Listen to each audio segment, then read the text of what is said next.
Hello, and welcome to the Rare Brew, a podcast for ADNP families and caregivers, as well as the families and caregivers of children and adults with other rare genetic conditions. I am your host, Christy Carter Gibson. Today, we're talking about language and how the words we choose shape the way we advocate for our children, relate to them, and show up for them in everyday care. Disabled activist Lydia X.C. Brown once said, "The language we use to talk about disability shapes how we see disabled people and how they see themselves." That is where advocacy begins, in my opinion. Not in the paperwork or the policies that we affect, but in the words we speak, in the labels we reject or embrace, and in the ways we describe our children to the world, to ourselves, and to them. If this is your first time tuning in, thank you. I hope this conversation is useful or at the very least reassuring. I'm going to be honest about some of my missteps because there have been plenty.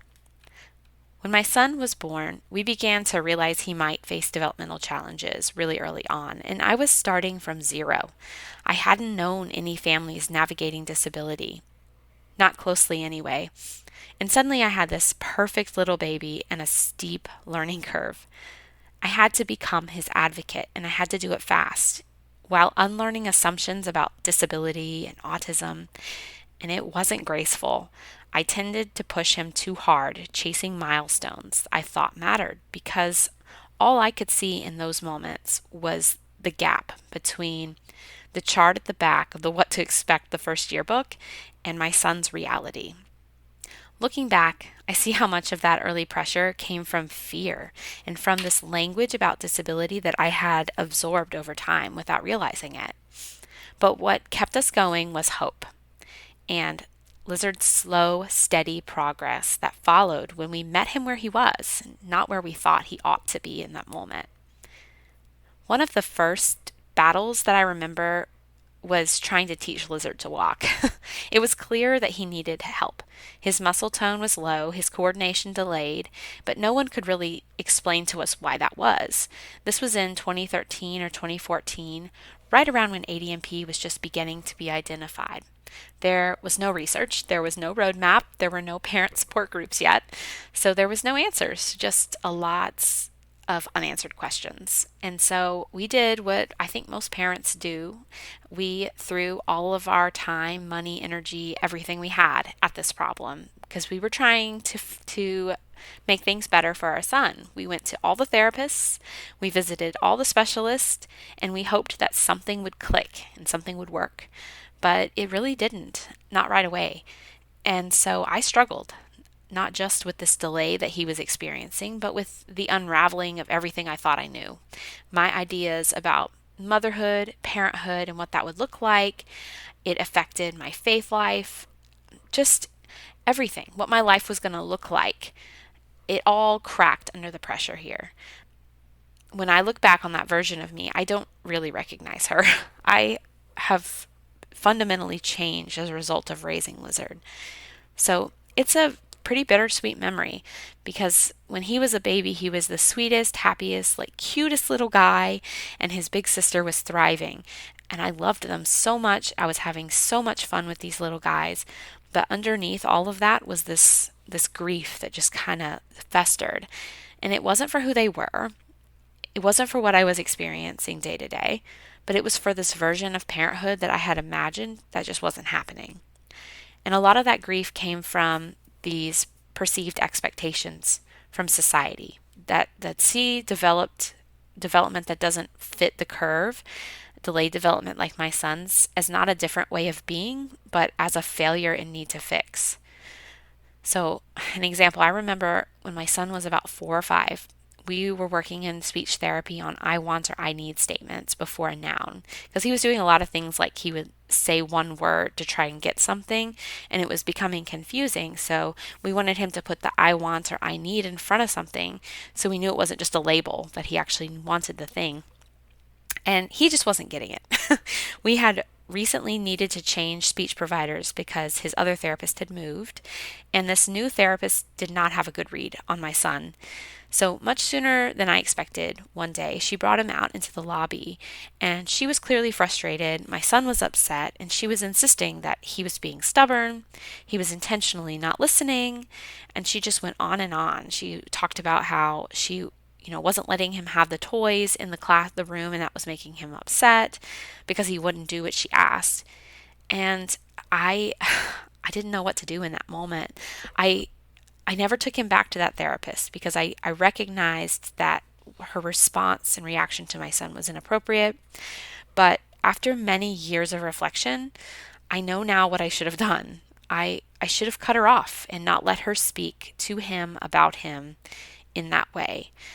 I should have spoken to him and told him that I was proud of him and all of the hard work he was doing, and that I was very, very sorry that the day went the way it did that day because it wasn't fair to him.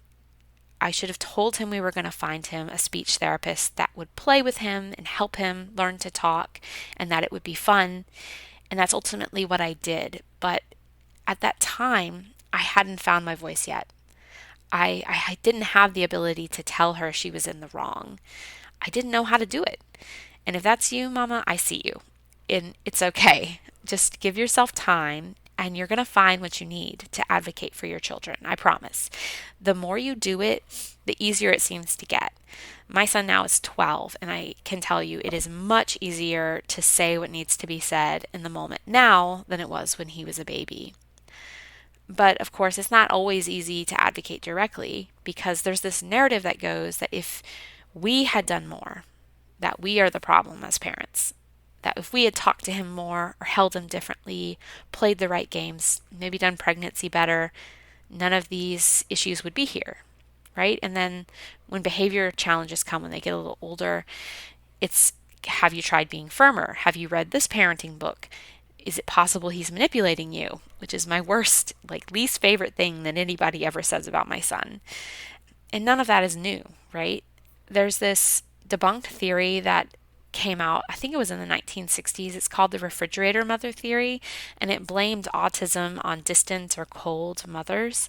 And we know that that is completely ridiculous and not true. But shadows of that sort of mentality remain. It's judgment of parenting, it's judgment of mothers, and it just wears a different mask. And the blames are different things that are within the parent's control, but don't necessarily affect autism. We know that because of scientific research being done, but it's kind of scapegoated the refrigerator mother theory in these other kinds of things. I'm sure you can think of a few, things people say cause autism that are really just judgments of parenting choices. And there's this unspoken rule that if you're a disabled parent or a parent of a disabled child, you're always doing too much or not enough. And either way, it's your fault. And that has for sure been my experience. Even when people mean well, their comments often don't land that way. I've lost count of the times someone has offered advice that was really just judgment. And it stings, especially when you know that your child is not misbehaving. You know they're trying their best to reach the goal. And it's just overwhelming and confusing for us as parents to navigate those moments when there's such a fundamental misunderstanding of our kids. And of course, we burden all that pressure on ourselves, we take it on, and we feel the emotional weight. We still have to justify and fight for our kids' needs. We are told to be tireless advocates, but we are judged the moment we get tired, or we're gatekept out of advocacy efforts because our season of life doesn't allow for the big gestures, the hours of research, or running fundraising drives. I believe that altogether, we as parents of ADNP kids, of rare disease kids, are advocating in our day in and day out. Just loving and caring for our babies is advocacy. And employing language that builds up and respects disability in this community is important work. And it supports other parents as well. Because when we can use that language for our kids and for our lives, it gives other parents permission to do the same. And that to me is the magic. That's where the breakthroughs are going to happen. It's when we work together with a common goal of bettering the lives of our kids. So, what can we do that's helpful right now in the broken systems around us? How do we advocate for our kids with insurance companies or school districts? I will never forget the frustration when our insurance company pushed back on physical therapy authorizations when Lizard was struggling to walk.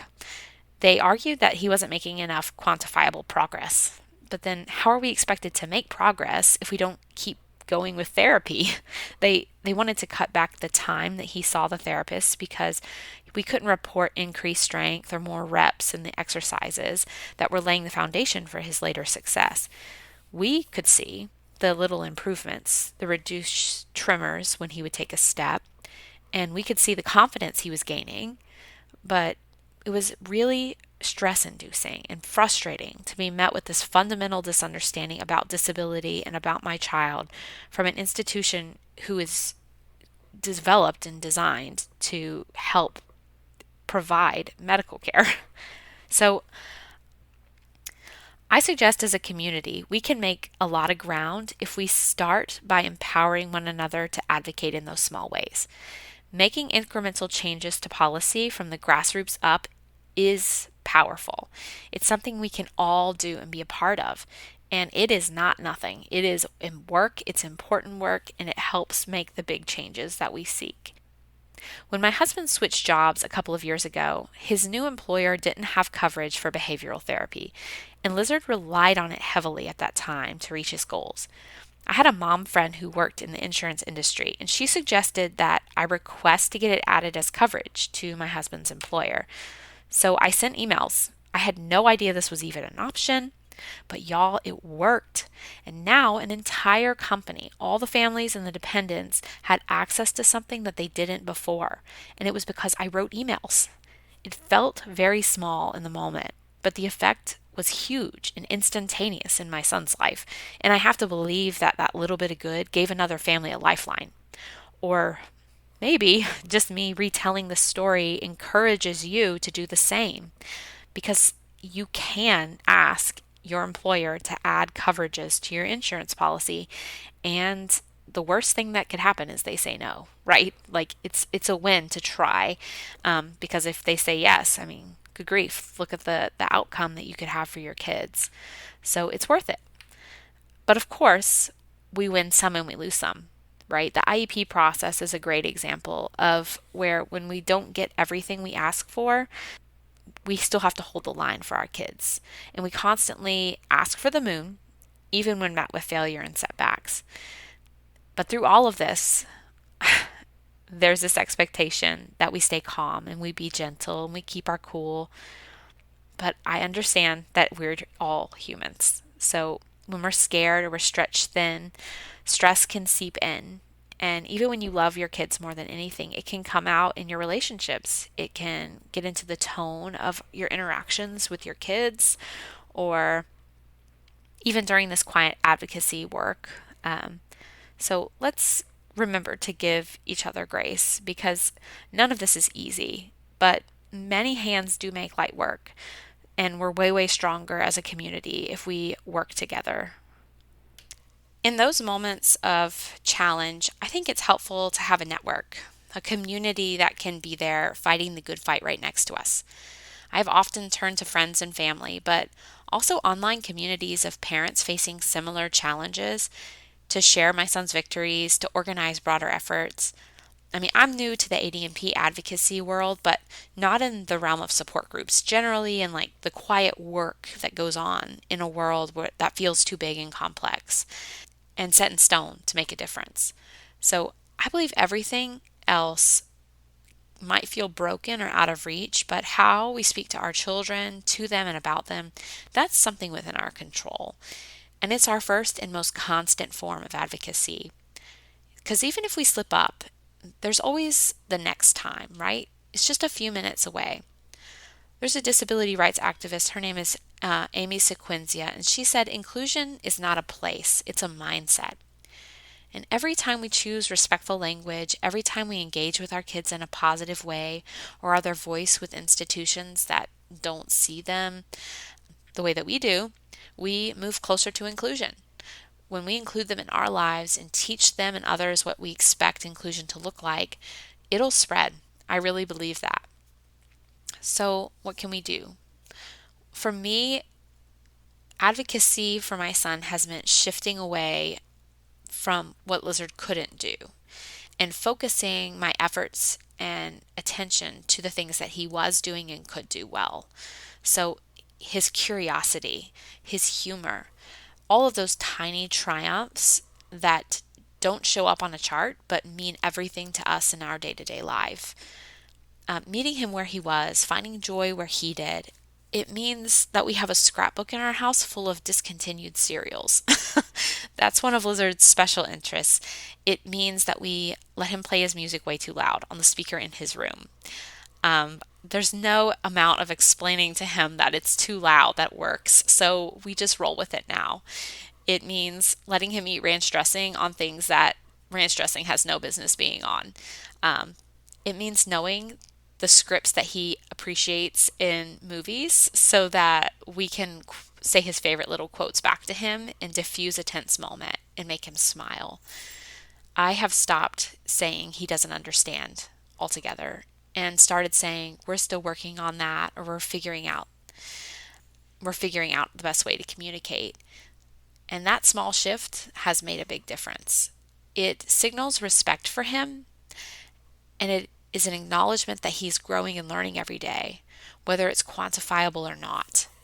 And then there's how we talk to other people, like our friends and families, people in our lives who might not know what to say. I have learned that the best way to help them is to set the tone with how I describe and talk about my son. So if I speak with dignity and confidence about his needs and strengths, and I do it openly, it gives other people permission to do the same. And sometimes that means brutal honesty. So one thing that my son does, we like to go camping as a family.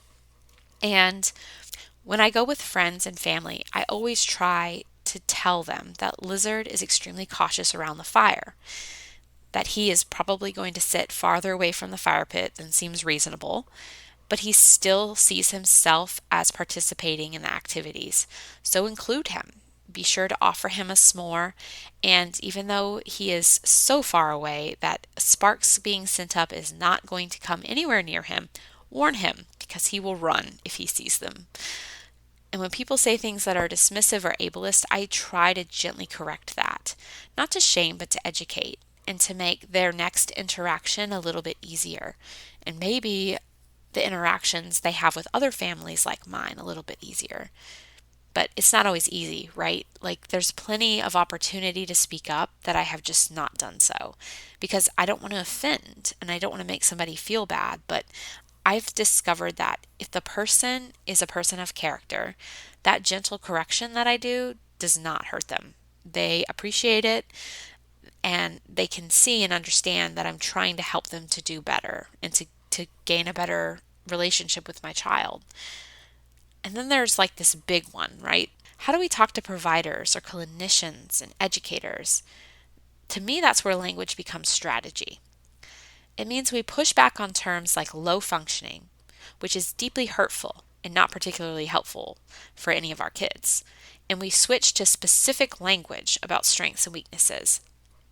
Lizard is not reading independently, for example, and he struggles with oral communication. However, he can follow clear instructions, and he does. He's very, very eager to please. And especially if you pair that with a visual aid, he is going to be successful. That is much, much more helpful than me just saying he has low communication skills. And then correcting assumptions about fixing our kids. To me, this is a big one, very close to my heart. I am so excited about the prospect of treatments, therapeutic protocols, and outcome research. I love that. It's happening for our kids, but I don't love the language that says my son is broken or sick or in need of a fix or in need of a cure, because to me, he's perfect. I would welcome ways to help him reach his full potential, but he's not sick. Insisting on strengths-based language, not just because it changes how they're seen, but because it changes what's possible, is where the advocacy I envision dwells. Lizard has a fantastic memory, so how can we capitalize on that to help him reach his other goals? That is helpful, but reducing him to just his struggles, not so much. What might we discover if we flip the script and start looking at ADNP and other rare conditions through that lens? The one that sees our children the way we do as parents, that sees them as perfect the way they are right now, but in need of supports and help to reach their full potential. See, when we change language, we change expectations, and the expectations can shape the outcomes, and not just for our kids, but for those who come next. So to me, language isn't just advocacy, it is the legacy that we are leaving. It's a mindset that centers the lived experience of disabled kids, not just their potential, but their present. It sees their value as intrinsic, not conditional, not transactional. We have to show up, not asking for pity, but demanding equity. Our kids matter, not because of what they might one day do, but because of who they are now. The idea that all children deserve to have their needs met, that's not controversial. That's the baseline. That's the kind of advocacy that I envision for the ADNP community. Not just speaking for our kids, but clearing space for them to speak for themselves. Miranda Castaneda is an ADNP mom and advocate, and she has this saying. She says she's letting her son write his own story, and I love that because we are not scripting or directing their lives. We are making space for them while they're young to tell us who they are as they get older. And we can't just patch these broken systems. We have to work from the ground up. We have to shift how the world sees disability. And it starts with what we say. It starts with what we write. It starts with language. But it obviously can't end there. But if that's all you can do right now in this season of your life, it is enough. It is the most important part. It is the foundation. The rest of everything else is built on top of that, little by little. I want to leave you with a challenge. Let's reframe advocacy. It's not just legislation or campaigns. For most of us, the big public acts aren't our everyday reality, and that's okay. But that doesn't mean we're not advocates. Advocacy is asking your church to make Sunday school inclusive and helping them figure out how. It's talking to your kid's coach before a season starts and asking for flexibility, not pity. It's pushing back kindly but firmly when a relative makes a comment that doesn't sit right. It's modeled inclusion at home and in our communities, so kids grow up knowing that differences aren't something to fix. They're something to respect. And those small acts, they shape how our children are treated by us, their peers, themselves. They can shift culture. They make space. You don't have to do everything. You just keep doing something, consistently, honestly, and with the belief that your voice, your words, they matter. That language is advocacy and you're a part of the team. I want to leave you with these words of Judith Heumann.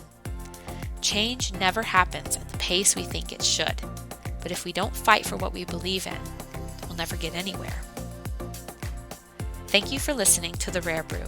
Until next time, may your words be brave, your love loud, and your advocacy rooted in the everyday.